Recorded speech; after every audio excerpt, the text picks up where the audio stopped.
ဆရာတော်ဖျားတပည့်တော်ကိုမေးလျှောက်ခွင့်ပြုပါဖျားတကြံတွင်းမှာသင်္ကန်းဝတ်တဲ့အခါမိမဖြစ်သူကယောက်ျားဖြစ်သူကိုယဟန်ခံပေးလို့ရပါသလားအရှင်ဖျားအမှားများပါသွားရင်ခွင့်လွတ်သိခံပေးတော်မူပါဖျားတဲ့ရပါတယ်နော်ယဟန်လောင်းမှာယဟန်ဖြစ်ထိုက်တဲ့အင်္ဂါရက်တွေနဲ့ပြည့်စုံနေမယ်ဆိုရင်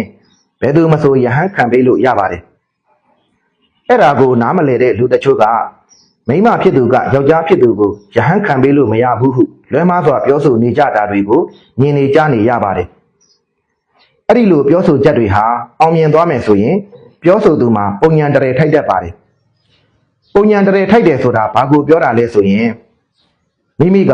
သူတစ်ပါးကုသိုလ်ကောင်းမှုပြုနေတာကိုဖျက်ဆီးမိတဲ့အခါမှာမိမိကုသိုလ်ကောင်းမှုပြုတဲ့အခါအဖြတ်သမားပေါ်လာပြီးဖြစ်လေရဘဝတိုင်းမှာတကိုးချိန်ဝါအာနာဥစ္စာဒနာမရှိတဲ့ဆိုကြခံစားရတာကိုပြောတာပါဒါကြောင့်ဘာမှနားမလည်ပဲနဲ့မပြောမိပါစေနဲ့နော်ယဟန်လောင်းမှာယဟန်ဖြစ်ထိုက်တဲ့အင်္ဂါရက်တွေနဲ့ပြည့်စုံနေမယ်ဆိုရင်ဘယ်သူမဆိုယဟန်ခံပေးလို့ရပါတယ်